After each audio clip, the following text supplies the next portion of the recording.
Good afternoon children, as usual, welcome to our intermediate second year Hindi class. बच्चों कुछ सुन रहे या नहीं सुन रहे मुझे समझ में नहीं आ रहा है, but I am telling you and I am doing my duty, you should also do your duty. तुमको भी थोड़ा सा देख कर सोच कर पढ़ने की कोशिश करो बच्चों, थोड़ा थोड़ा पढ़े तो जल्दी आ जाएगा। अगर समझ में नहीं आया तो पूछ सकेंगे, नहीं तो कंफ्यूज हो जाएंगे कौन सा कहाँ है, कौन सा कैसा है, कौन सा क्या है बोलकर। तो एक बार क्या करो, पढ़ो और कुछ भी है तो मुझसे आकर पूछने की कोशिश करो बच्चों, ओके। तो हम लोग कल पढ़ रहे थे सयानी बुआ। तो मैंने बुआ का इंट्रोडक्शन आपको दिया था कि बुआ कितनी डिसिप्लिन थी, कितनी प्रिंसिपल लेडी थी, वो हर चीज़ को कितने टाइम टाइम की पाबंद थी, और कोई चीज़ को वो इतनी क्या कहेंगे कि सोच कर समझ कर रखती थी। यहाँ तक कि पेंसिल जब भी छोटी हो जाती थी तो एक बार पेंसिल खरीदी हुई एंड तक उसे चलाती थी। तुम्हारे आजकल के बच्चों के जैसे नहीं कि डैडी क्या करें, बॉक्स ला कर रख दे रहे हैं, एक घुमा देते हैं, एक छोड़ देते हैं, यार वेरी केयरलेस। पर बुआ ऐसी नहीं थी। और ये बुआ की जो बातें जो थी, तो बुआ के जो भाई थे वो क्या करते थे, अपने बेटी को सुनाते थे कि देखो तुम्हारी बुआ ऐसी थी, ऐसा करती थी, ऐसा रहती थी, she was very discipline lady, हम लोग सब उसे डरते थे वगैरह वगैरह। तो इस लड़की ने, ये लड़की यानी कि कौन है बच्चों की, ये मनु भंडारी जो लेखिका है, तो उसने सोचा कि अच्छा होगा हम लोग बुआ के टाइम पर नहीं थे। और बुआ यहाँ अब बुआ की शादी की पहले की बात थी शायद, क्योंकि यहाँ पर जो लाइन दी गई है उसे हम समझ सकते हैं। और ये जो लेखिका है या जो लड़की है, जो बुआ की भतीजी है, वो कह रही कि अच्छा होगा कि बुआ हमेशा के लिए उसके ससुराल में ही रहे, वो कभी यहाँ नहीं आए। क्योंकि आजकल तुम लोगों को सख्ती बिल्कुल पसंद नहीं आती ना, उसी प्रकार के इस लड़की को भी उसकी सख्ती पसंद नहीं आती थी। क्योंकि इस लाइन से हम समझ सकते हैं कि बुआ जब घर में रहती थी तब शायद वह बिना शादी के, मतलब अनमैरिड थी, और शादी होने के बाद में उसके पिताजी, उसके भाई जो थे, ये बात अपने बेटी से बता रहे हैं। उम्र के साथ साथ उसकी आवश्यकता से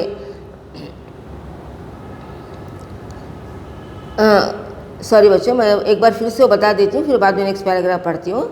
बचपन में ही समय की जितनी पाबंद थी, अपना सामान संभाल कर रखने में उतनी पटु थी, और व्यवस्था की इतनी कायल थी, उसे देखकर चकित हो जाना पड़ता था। कहते हैं जो पेंसिल वे एक बार खरीदती थी और जब तक इतनी छोटी न हो जाती कि उनकी पकड़ में भी न आए, तब तक उससे काम लेती थी। क्या मजाल कि वह कभी खो जाए या बार बार नोक टूट कर समय से पहले समाप्त हो जाए। जो रबर उन्होंने चौथी कक्षा में खरीदा था, उसे स्पेलिंग मिस्टेक है इसलिए मैं ठीक करके पढ़ रही हूँ, उसे 9वीं कक्षा में आकर समाप्त किया। यानी कि देखो कितनी चीज़ें संभाल रखती थी। आज हम रबर लेते हैं, एक पेंसिल लेते हैं, इरेज़र लेते हैं, और क्या करते हैं, उसको शार्पनर लेते हैं, और एक एग्ज़ाम लिखने तक, एक क्लास होने तक, एक वीक क्लास होने तक हम क्या करते हैं, कहीं खो जाते हैं, फिर जाकर हम दूसरा खरीद कर लेकर आते हैं, दूसरी पेन खरीद कर लाते हैं, हर एक कलर की पेन खरीद कर आते हैं। पर बुआ जी के पास ऐसा नहीं था। बुआ जी ने एक जो रबर खरीदा था वो 4th क्लास में थी, तब से 9th क्लास तक उसको चलाया था। पेंसिल की नोक जो शार्प करते रहती थी, और जब पेंसिल बिल्कुल छोटी हो जाती थी, जब हाथ में पकड़ भी नहीं आती थी, तब तक उसका इस्तेमाल करती थी। उम्र के साथ साथ उसकी आवश्यकता से अधिक चतुराई भी प्रौढ़ता धारण करती। हाँ, तब ये छोटी बच्ची थी, तब कहा ये कि ये कितना संभाल के रखती थी, क्योंकि उसकी जो भतीजी थी वो भी छोटी थी। तब उसके पिताजी क्या कर रहे थे, बुआ जी का एग्जाम्पल देकर उसको समझा रहे थे। अब बुआ जी क्या हो गई, थोड़ी सी बड़ी हो गई, और बड़ी होते होते उसमें और ज़्यादा समझ आ गई, और समझदारी से ज़्यादा काम करने लगे। और फिर बुआ जी के जीवन में इतनी अधिक घुल मिल गई कि उसे अलग करके बुआ जी की कल्पना ही नहीं की जा सकती थी। उनकी एक एक बात पिताजी हम लोगों के सामने उदाहरण के रूप में रखते थे, जिसे सुनकर हम सभी खैर मनाया करते थे कि भगवान करे वे ससुराल में ही रहे, वरना हम जैसे अस्त व्यस्त और अव्यवस्थित जनों का तो जीना ही हराम हो जाएगा। यानी कि छोटी थी तो अब ये जो लड़की है, ये लड़की कैसी है, बिंदास है, केयरलेस है, अस्त व्यस्त यानी कि केयरलेस है, कोई भी चीज़ आती है फेंक देती है, रख देती है, बाकी रख देती है, पैसे रख देती है वगैरह। तब शायद उसके पिताजी उसको समझाते थे कि देखो तुम्हारी बुआ जो थी ना वैसी थी, ऐसा करती थी, तो तुमको भी उसी प्रकार से करना चाहिए। और इसको ये बात पसंद नहीं आती थी। आजकल के बच्चों को भी ये बात बिल्कुल पसंद नहीं आती कि डिसिप्लिन से रहो, जहाँ की चीज़ वहाँ रखो, जूते जहाँ के वहाँ रखो, टेबल जहाँ का वहाँ रखो, अपना टेबल साफ रखो। कुछ कुछ बातें होती है जो हमारे जीवन में बहुत इंपॉर्टेंट होती है बच्चों, पर तुम लोग क्या करते हो समझ नहीं सकते हैं। और जब अच्छे से ठीक से जो भी चीज़ जहाँ सलीके से तरीके से रखी जाती है ना, वो घर बिल्कुल साफ़ सुथरा दिखाई देता है, साफ़ सुथरा रखता है। और जब हम लोग कोई, सभी का नेचर ये नहीं होता है, और किसी का नेचर होता है कि कोई गिलास ले लिया, पानी पी ले, वहीं रख दिया। अक्सर जेंट्स में भी ये ज़्यादातर होता है, गिलास में पानी पी लेते जहाँ का रख देते हैं, कप पीते हैं नीचे टेबल के नीचे सरका देते हैं, न्यूज़पेपर पढ़ते हैं खुला खुला हो छोड़ कर चले जाते हैं। तो ये आदत मतलब अच्छा लगता है कि एक औरत जो घर की है वो बार बार कितने बड़े काम कर सकती है। वाटर बॉटल से पानी पीते हैं, बॉटल कहीं पर छोड़ देते हैं, आधा पानी पीते हैं, बॉटल पड़े रहती है। तो जब जो दूसरा लोग जो इंसान उस घर का काम करता है तो उसको कितनी दिक्कत होती होगी, वो अकेले क्यों करे। जब हम लोग पानी पी रहे हैं तो गिलास चाह कर रखने में हमको क्या तकलीफ हो रही है, जब गिलास वहाँ से लिया तो रखने में क्या तकलीफ है। बॉटल से पानी पिए हैं, गिलास से पानी पिए हैं, उसको भर के रखने में क्या तकलीफ हो रही है। पानी तो हमने पिया ना, हमारा काम दूसरा क्यों करे। पर हम लोग ये बात को समझ नहीं सकते हैं और करते नहीं कि आप सो केयरलेस। और जो कब कोई डांटता है तो हम क्या करते हैं, अपना सा मुँह बना कर रह जाते हैं कि चलो ये बार बार क्यों बोलती है। पर जब हम बार बार गलती कर रहे हैं, जब बार बार गलती हो रही है तो उसको कोई सुधार रहा है तो उसमें बुरा लगने की क्या बात है। पर हम लोग क्या करते हैं, अपने इस स्वभाव को हम लोग नहीं छोड़ते हैं। उसी प्रकार से ये जो मनु भंडारी थी, इसका स्वभाव इसे था कि वो बड़ी केयरलेस थी, जहाँ की चीज़ वहाँ छोड़ देती थी, अस्त व्यस्त थी, केयरलेस थी। और कभी कोई कहता तो उसको गुस्सा आता था और उसने कहा कि अच्छा हो गया बुआ जी चले गई यहाँ से, उसकी शादी हो गई, वरना हमारे दिमाग को यहाँ आकर खा लेती थी। क्योंकि ये बच्चों की टेंडेंसी होती है, बच्चों का एक स्वभाव होता है, कोई उनको कोई दखल दिए, कोई उनको समझाए, कोई बताए, उनको ये बात बर्दाश्त नहीं होती। ऐसे सैनी बुआ के पास जाकर पढ़ने का प्रस्ताव जब मेरे सामने रखा तो कल्पना कीजिए मुझ पर क्या बीती होगी। मैंने साफ इनकार कर दिया कि मुझे आगे पढ़ना ही नहीं। पर पिताजी मेरी पढ़ाई के विषय में इतने सतर्क थे कि उन्होंने समझा कर, डांट कर और प्यार दुलार से मुझे राज़ी कर दिया। सच में राज़ी तो कर लिया, समझिए अपनी इच्छा पूरी करने के लिए बाध्य कर दिया। और भगवान का नाम गुहारते गुहारते मैंने घर से विदा ली और उनके वहाँ पहुँची। तो एक ऐसा समय आ गया कि अब थोड़ी सी बड़ी हो गई और पिताजी ने कहा कि तुम बुआ के पास रहो, तुम ठीक हो जाओगे। और उसने बुआ के पास उसको भेजने का निश्चय किया। ये तो बुआ से डरती थी, इसने पहले सोच लिया था कि अच्छा कि बुआ यहाँ से चलेगी, ससुराल में रहे। अब पर इसको वो ससुराल में तो है ही, पर अब भी इसको क्या होगा कि इसको यहाँ से ससुराल जाना पड़ रहा है। तो उसके वो वह जाना नहीं चाहती थी, क्योंकि माँ बाप के पास जिसका जितना उसका प्यार था, जितना उसकी चलती थी, वहाँ बुआ के पास उसकी नहीं चलती थी। और उसको उस बुआ से डरती थी। उसने कहा कि नहीं मैं बुआ के पास नहीं जाऊँगी, चाहे कुछ भी हो जाए, मैं पढ़ूंगी नहीं मगर बुआ के पास नहीं जाऊँगी। पर पिताजी ने कुछ डांटा, कुछ प्यार किया, कुछ समझाया और कई तरीके से मना करके आ गया, उसको बुआ के पास में भेजने के लिए तैयार हो गए। और वो भगवान का नाम लेकर के भगवान मुझे बुआ जी से बचाए कहते कहते बुआ जी के घर जाकर पहुँचे। अब वहाँ का वातावरण कैसा है, वहाँ पर वो क्या करे, इसको हमें देखना है। इसमें संदेह नहीं कि बुआ जी ने बड़ा स्वागत किया, पर बचपन से उनकी ख्याति सुनते सुनते उनका जो रौद्र रूप मन पर छाया हुआ था उसमें उनका यह प्यार कहीं तिरोहित हो गया। मैं जान ही न पाई। हाँ, बुआ जी के पति जिन्हें हम भाई साहब कहते थे, बहुत ही अच्छे स्वभाव के व्यक्ति थे और सबसे अच्छा कोई और घर में लगा तो उनकी 5 वर्ष की पुत्री अनु। तो बुआ जी की बातें सुनकर एक मन में छाप पड़ गई थी, एक मन में तस्वीर थी कि बुआ जी ऐसा हो गई, बुआ जी ऐसा करती थी। बच्चों, एक हिंदी में एक पिक्चर आया था, शायद यही कहानी थोड़ा सा उसको चेंज किया होगा कि उसके अंदर जो बुआ रहती है, ये बच्चों की माँ मर जाती है और बुआ जी क्या करती है, इन बच्चों की देखभाल करती है। यहाँ तक उनके घर में कभी हंसना भी मना था, कोई मजाक मना था, समय पर खाना, समय पर रहना, समय पर सोना। और बुआ जी बहुत ही सख्त थी और उनसे सख्त थे उनके पिताजी, तो जो हर बात पर डांटते थे। बच्चों को कोई खेले था और वहाँ पर फिर एक मास्टर आता है और इन लोगों को कैसे बदल देता है। ऐसे एक पिक्चर आई थी, उसका नाम नहीं बताऊँगी मैं। तो अब ये जो लड़की थी, उसको नहीं, मन में कल्पना कर रही थी कि बुआ जी ऐसी होगी। और जब ये बुआ जी के घर को गई तो बुआ जी ने क्या किया, इस लड़की को बड़े प्यार से इसका स्वागत किया, इसको अपनी भतीजी, अपने भाई की बेटी बोलकर उसको घर के अंदर लिया, उसका स्वागत किया। पर इसको डर लग रहा था कि सचमुच जो पिताजी बोलते थे यही औरत है क्या, ये तो ऐसी है, ऐसे पिताजी कहते थे। और उसके मन में उसके एक डर की तस्वीर बैठी हुई थी और किसी प्रकार से वो क्या करे वहाँ पर चले गई। पर उसको सबसे अच्छे लगे थे पिता। मैंने कल कहा था कि बुआ के पति को कहा जाता है फूफा जी, पर यहाँ पर ये लोग क्या करते थे, फूफा जी को कहते थे भाई साहब। और भाई साहब का नेचर, भाई साहब का स्वभाव बहुत ही अच्छा था। और सबसे अच्छा था कि उस बुआ जी की छोटी बेटी अनु, ये अनु 5 साल की थी, पर बुआ जी ने उसको इतने डिसिप्लिन में, इतने डर में, इतने मैनेज में रखा था कि उसको देखकर लेखिका कहती है कि इस लड़की को देखकर मुझे उस पर बड़ा तरस आता था। घर के इस नीरस और यंत्र चलित कार्यक्रम में अपने को फिट करने में मुझे कितना कष्ट उठाना पड़ा और कितना अपने को काटना छाटना पड़ा, ये मेरा अंतर्यामी ही जानता है। अब इसका जो स्वभाव था, इसका जो घरेलू वातावरण था, इसका जो घर था, वो बिल्कुल अलग था। वहाँ पर वो अपने मनमानी करती थी, अपने मनमानी रहती थी, अपने मन से उठती थी, अपने मन से खाती थी, अपने मन से सोती थी। बुआ जी घर में क्या था, सवेरे 5 बजे उठो, शायद 8 बजे उठती होगी, शायद 7 बजे उठती होगी, बनाए जब खाती होगी, बनाए जब नहाती होगी, बनाए जब करती होगी। तो उसको यहाँ पर आने के बाद में इस वातावरण में एडजस्ट होने में उसको कुछ समय लग गया। और ऐसा वैसा कर कर वो एडजस्ट तो हो गई, पर उस एडजस्टमेंट में उसको इतना कष्ट लगा कि उसको बड़ा दुख होता था कि मैं कहाँ आकर यहाँ पर फंस गई। और सबसे अधिक तरस आता था अन्नू पर। वो इस नन्ही सी उम्र में ही प्रौढ़ हो गई थी, न बच्चों का सा उल्लास, न कोई चहचहाट। तो वो कहती थी कि मुझे अन्नू, जो बुआ जी की जो बेटी थी, उस पर देखकर उसको बड़ा तरस आता था, दया आती थी कि ये जो छोटी 5 वर्ष की लड़की है, ये कितने अनुशासन में रहती है, कितने डिसिप्लिन में रहती है।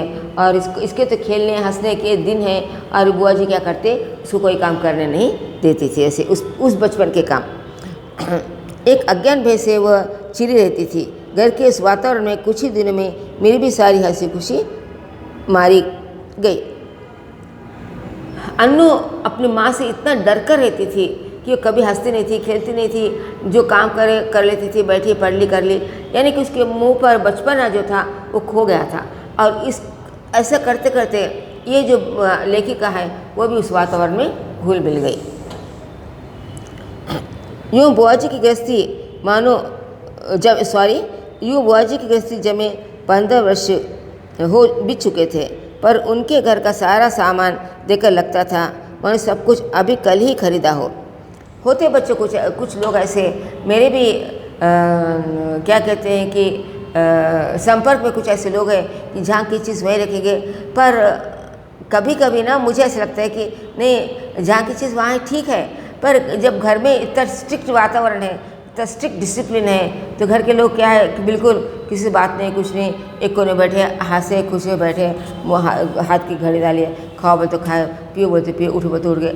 ये थोड़ा सा मुझे भी ना ये चीज़ अच्छी नहीं लगती है। जबकि मैंने कल कहा था कि मैं भी एक बुआ हूँ, पर मैं ऐसी बुआ नहीं हूँ। मैं बच्चों के साथ खेलती हूँ, कूदती हूँ, हंसी मजाक करती, सब कुछ मैं करती हूँ। फ़िलहाल ये मेरे भतीजी जो नागपुर में रहती आकर गई, और मैंने वो इतनी खुश थी मेरे साथ आकर। तो बच्चों, जो हमारे रिश्तेदार होते हैं, जो हमारे बच्चे, भाई के बच्चे बोलो, बहन के बच्चे बोलो, जब हमारे पास बड़े खुशी से आते हैं तो हमको उनका साथ देना चाहिए ना, हमको उनके जैसा हो जाना चाहिए। तो हमारे घर के सामने एक प्रोफेसर रहते हैं, और एक लड़का इतना नॉटी है, हाइपर एक्टिव है बच्चा। तो वो जो प्रोफेसर है, is a professor in Narayana, शायद नारायणा की मैथमेटिक्स IIT की क्लासेस लेते हैं। But he act like that boy, जो 3 साल का जो लड़का है, उस लड़के के समान खेलते हैं, कूदते हैं, पनिशमेंट करते हैं, चोर पुलिस करते हैं। तो ये क्या है, ये जीवन का रस है। ये वो खुश, हम भी खुश। बच्चे को देखकर कौन खुश नहीं होता। बच्चे सोचो तो कि बच्चा ऐसा बैठा हुआ है, सुस्त बैठा हुआ है, कुछ एक्टिविटीज़ नहीं है, ऐसे बच्चे किसी को पसंद नहीं आते हैं। पर बुआ जी के डिसिप्लिन में बच्चों की हालत ऐसी ही थी। और वो अनु जो थी, एक क्या कहते हैं कि चाबी गुड़िया जैसे बनकर रह गई थी। और बुआ जी की शादी होकर 15 साल हो गए थे, पर उसने जो कुछ भी चीज़ें खरीदी थी, जहाँ जैसे उसने खरीदी थी, जहाँ उसने रखी थी, वो चीज़ वहीं रहती थी। उसकी जो साफ़ करती थी वहीं रख देती थी, उठाती थी वहीं रख देती थी। और उसने जो चीज़ें खरीदी थी आज तो कोई टूटी फूटी भी नहीं थी। और एक बार क्या हो गया था कि बुआ जी के घर में एक सुराही, तुमको मालूम है नहीं मालूम, सुराही जो मिट्टी का एक बर्तन होता है जिसमें आजकल तो फ्रिज में पानी की बॉटल कर पानी ठंडा करते हैं, सुराही में लोग पानी भर कर रख लेते थे। और वो पानी मिट्टी का बर्तन रहता था और मिट्टी के बर्तन में पानी का घड़ा टाइप में रहता है, पर उसका मुंह ज़रा सा लंबा रहता है, तो उसको पानी पीकर ठंडा पानी होता है और that is good for health. तो वो एक सुराही जो थी उसके नौकर ने उस सुराही तोड़ दी थी और बुआ जी ने उसको इतने बुरी तरह से मारा था, इतने बुरी तरह से पीटा था कि उसको मतलब कि उसको उस लड़के से ज़्यादा उस सुराही वो डिसिप्लिन ज़्यादा प्यारा था। गृहस्थी जमाते समय जो कांच और चीनी के बर्तन उन्होंने खरीदे थे आज भी ज्यों के त्यों थे, जबकि रोज़ उनका उपयोग होता था। और वो ऐसा नहीं था कि वो उन चीज़ों को इस्तेमाल नहीं करती थी, ऐसा नहीं है, सारी चीज़ों को इस्तेमाल करती थी, फिर उठाती थी, रखती थी, पोंछती थी और जहाँ के जहाँ उन चीज़ों को बड़े संभाल कर रखती थी। ये सारे बर्तन स्वयं खड़ी होकर साफ करती थी। क्या मजाल कोई एक चीज़ भी तोड़ दे। एक बार नौकर ने सुराही तोड़ दी थी। उस छोटे से छोकरे को उन्होंने इस कसूर पर बहुत पीटा था।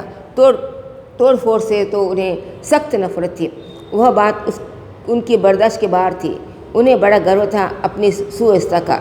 वे अक्सर भाई साहब से कहा करती थी कि यदि वे इस घर में न आते तो न जाने बेचारे भाई साहब का क्या हाल होता। तो सुरह से उसने उसको बहुत पीटा था और वो कहती थी कि देखो मैं घर कैसा रखती हूँ, देखो सब लोग मेरे घर कैसी तारीफ़ करते हैं। ठीक है, पर कहीं कहीं पर क्या है, हमको ढील देना पड़ती है। और कभी कभी जब भाई साहब से कोई गलती हो जाती, कुछ हो जाता, तो कहती कि मैं तुम्हारी ज़िंदगी में हूँ, इसलिए तुम्हारा घर इतना साफ़ सुथरा, इतना डिसिप्लिन, जहाँ की चीज़ वहाँ है, जैसे की चीज़ वैसी है, और तुम्हारा घर इतना अच्छा है। अगर मैं नहीं रहती तो तुम्हारा क्या होता नहीं मालूम। मैं मन ही मन कहा करती थी, और चाहे जो भी हाल होता, इन सब मिट्टी के पुतले न होकर कम से कम इंसान तो अवश्य हुए होते। तो उसने कहा कि जैसे कि घर के जो सदस्य थे, जो घर के मेंबर थे, वो क्या थे, एक गुड़िया के जैसे, चाबी देने से गुड़िया उठी, बैठे तो बैठ गई। मिट्टी के बर्तन हैं जो हम लोग रास्ते पर देखते हैं कि इस बर्तन को यहाँ से उठाते वहाँ रखते, वो जहाँ के वहाँ पड़े रहते, वहाँ से उठाते यहाँ रखते, जहाँ के वहाँ पड़े रहते हैं। तो वो कहती है हमारी लेखिका कि तुमने होते तो कुछ नहीं होता था, कम से कम ये लोग जो है, जो निर्जीव जैसे रह रहे हैं, हाँ खाओ बोल तो खाओ, पियो बोल तो पियो, उठो बोल तो उठो, बैठो बोल तो बैठो, खेलो बोल तो खेलो का सवाल नहीं था, हंसने का सवाल नहीं था। तो तुमने रहते तो कम से कम ये अपनी लाइफ से एंजॉय कर सकते थे, तुमने तो किसका कुछ बिगड़ता नहीं था, वो लोग मज़े में रह सकते थे। ऐसी एक हमारी लेखिका कह रही है। बुआ जी की अत्यधिक सतर्कता और खाने पीने के इतने कंट्रोल के बावजूद अन्नू को बुखार आने लगा। सब प्रकार के उपचार कराने से पूरा महीना बीत गया, पर उसका बुखार न उतरा। बुआ जी की परेशानी का पार नहीं। अनु एकदम पीली पड़ गई। उसे देखकर मुझे लगता मानो उसके शरीर से ज्वर के कीटाणु नहीं, बुआ जी के भय के कीटाणु दौड़ रहे हैं, जो उसे ग्रासते जा रहे हैं। वह उनसे पीड़ित होकर भी भय के मारे कुछ कह तो नहीं सकती थी, बस सूखती जा रही थी। ये अन्नू बच्चों इतनी डर गई थी कि उसको उस डर के मारे बुखार आने लगा था। और जब उसको बुखार आने लगा था तो वो बुखार एक महीने तक चलता रहा, और उसको दवाई इलाज करने से उसका बुखार कम नहीं हुआ। तो लेखिका कहती है कि उसका जो बुखार था, उसके बुखार के अंदर कोई वायरल नहीं हुआ था, उसको जो डर था वो बुआ जी के गुस्से का, उसके डिसिप्लिन का डर था। इसके कारण क्या था, उसका बुखार आते जा रहा था, और उस बुखार के कारण वो सूखती जा रही थी, डर के बाद सूखती जा रही थी। क्योंकि ये खाना है तो ये खाओ, 2 रोटी खाना है तो 2 ही रोटी खाओ, 1 रोटी खाना है तो 1 ही रोटी खाओ, रोटी के साथ ये सब्जी खाना तो ये सब्जी खाओ, रोटी के साथ दाल खाना, अगर बुआ जी की दाल खाना तो दाल ही खाओ, आलू की सब्जी खाना है तो आलू की सब्जी नहीं खाओ। तो यानी कि उसके जो रूल्स थे उसको ये बच्ची बर्दाश्त नहीं कर पा रही थी, और उसके कारण क्या हो गया, वो लड़की बीमार हो गई। आखिर डॉक्टर ने कई प्रकार की परीक्षाओं के बाद राय दी कि बच्ची को पहाड़ पर ले जाया जाए और जितना अधिक उससे प्रसन्न रखा जा सके रखा जाए। और डॉक्टर पास गए तो डॉक्टर कहा कि कोई बीमार नहीं है, इसको प्रसन्न रखने की कोशिश करो, उसको खुली हवा में छोड़ दो और उसका स्वास्थ्य के लिए वो बहुत ही ठीक होगा। पर अब इस पहाड़ के ऊपर कौन जाएगा, इसको कौन लेकर जाएगा? और बुआ जी को बात मानना चाहिए ना, तो बुआ जी कैसे मानेगी ये बात? तो उसने अब बुआ जी को बनाना बहुत बड़ी समस्या थी। तब क्या किया, इस बुआ जी के जो भाई साहब थे, ये भाई साहब ने क्या डॉक्टर से कहा कि सबसे बड़ी परेशानी तो ये बुआ जी है, इस बुआ जी से बच्ची को लेके जाना एक बहुत बड़ी समस्या है। तो डॉक्टर ने भी खेल खेला कि कहा कि बुआ जी को माँ का साथ रहना बुआ जी को मतलब ठीक नहीं होगा, क्योंकि डॉक्टर को मालूम हो गया था, भैया जी ने कह दिया था, भाई साहब ने कह दिया था कि ये शायद डर के मारे ऐसी हो रही है। उसने कहा कि उसको बिल्कुल खुले में हवा में इसको छोड़ दो, इसको खुश रहने दो, ये ठीक हो जाएगी, और उसके साथ माँ का रहना ठीक नहीं है। अब बुआ जी को थोड़ा गुस्सा आ गया कि क्या मेरी बेटी है और मैं माँ के साथ जाने में असमर्थ हूँ, पर उसको डॉक्टर की सलाह मानना ही पड़ी। सब कुछ उसके मन के अनुसार ही हो, यह उसका सही इलाज है। उसने कहा कि इसके ऊपर कोई पाबंद नहीं, इसके ऊपर कोई रिस्ट्रिक्शंस नहीं रहना चाहिए, और उसके लिए इसने कहा कि इसको इसके मन के जैसे इसको करने, इसके मन के जैसे खाने दो, इसके मन के जैसे खेलने दो, इसके मन के जैसे पढ़ने दो, इसको जो चाहे इसके मन के जैसे करने दो, वो ठीक हो जाएगा। इसका और कोई इलाज नहीं है, इसका और कोई बीमारी नहीं है। पर सच पूछो तो बेचारे का मन बच्चा ही कहाँ था। भाई साहब ने सामने एक विकट समस्या थी। बुआ जी कह रहे थे यह संभव नहीं था, क्योंकि अनजाने ही उनकी इच्छा के सामने किसी और की इच्छा चल ही नहीं सकती थी। भाई साहब ने शायद सारी बात डॉक्टर के सामने रख दी। तभी डॉक्टर ने कहा कि माँ का साथ रहना ठीक नहीं होगा। बुआ जी ने सुना तो बहुत अनकानी की, पर डॉक्टर की राय के विरुद्ध जाने का साहस वे कर नहीं सके, सो मन मारकर वहीं रही। जोर शोर से अन्नू के पहाड़ जाने की तैयारी शुरू हुई। पहले दोनों के कपड़ों की लिस्ट बनी, फिर जूतों की, मोजों की, गर्म कपड़ों की, ओढ़ने बिछाने के सामान की, बर्तनों की। हर चीज़ रखते समय वे भाई साहब को सख्त हिदायत कर देती थी कि एक भी चीज़ खोनी नहीं चाहिए। अब पिताजी और बेटी दोनों पहाड़ पर जाने के लिए तैयार हो गए, और उनकी जो लिस्ट बनी थी कि पहाड़ पर जा रहे हैं, सर्द वातावरण है, ठंडी हवा रहेगी, तो उसके लिए कितने मोजे, कितने कपड़े, कितने गर्म कपड़े, कितने बिस्तर, रजाई, कोट वगैरह, सामान रहने के लिए, खाने के लिए जो चीज़ें हैं, खाना बनाने के लिए, इसलिए सारी चीज़ बनाकर लिस्ट बनाकर दे दी, और कहा कि अगर इसमें से एक भी चीज़ खोना नहीं चाहिए, अगर खोगे तो देखो मैं क्या करूँगी। और इस प्रकार से बेटी और पिताजी उस पहाड़ पर जाने के लिए तैयार हो गए। और उसने उनको वार्निंग दी थी कि इसमें से जो चीज़ मैं दे रही हूँ, कपड़े, बिस्तर, ओढ़ना, सॉक्स वगैरह, इस चीज़ को जो लिस्ट है उसी प्रकार से इन चीज़ों को वापस लेकर आना चाहिए। इस प्रकार से दोनों बाप और बेटी उस पहाड़ी इलाके पर, हिल स्टेशन पर जाने के लिए तैयार हो गए। देखो, एक फ्रॉक मत खो देना, यह एक फ्रॉक मत खो देना। 7 रुपये मैंने इसके वे सिलाई दी है, ये प्याले मत तोड़ देना, वरना 50 रुपये का सेट बिगड़ जाएगा। और हाँ, ग्लास को तुम तुच्छ समझते हो, उसकी परवाह नहीं करोगे, पर देखो ये 15 बरस ही मेरे पास है और कहीं खरोच तक नहीं आई, तोड़ दिया तो ठीक नहीं होगा। तो उसने इतनी वार्निंग दे दी बच्चों कि उसने कहा कि ये जो मैंने तुमको जो फ्रॉक दे रही हूँ, इसको फ्रॉक पर यानी कुछ फाड़ना नहीं, खोना नहीं, जैसा है वैसे इसके लिए कराना, क्योंकि इसकी सिलाई मैंने कितने दी है, 7 रुपये। और ये जो ग्लास प्याले यानी कि ग्लास अगर तोड़ दिया तो देखो तुम्हारा अच्छा नहीं होगा, क्योंकि इसको मैंने बड़ी जतन से रखा है। दूसरी चीज़ है, और ये जो ग्लास का सेट है, ये सेट क्या हो जाएगा, एक ग्लास के तोड़ने से सेट खराब हो जाएगा, क्योंकि इसको मैंने 15 साल से बिल्कुल संभाल कर सजा कर रखा है। अगर तोड़ जाएगा तो मेरा ये ग्लास का सेट बिल्कुल ख़राब हो जाएगा। अगर तोड़ देंगे तो तुम्हारी खैर नहीं, तो तुमको देख लेना होगा कि मैं क्या करूँगी। ऐसी वार्निंग देकर उसने क्या किया, इस बाप बेटी को स्टेशन पर पहुँचा दिया। Okay, thank you children.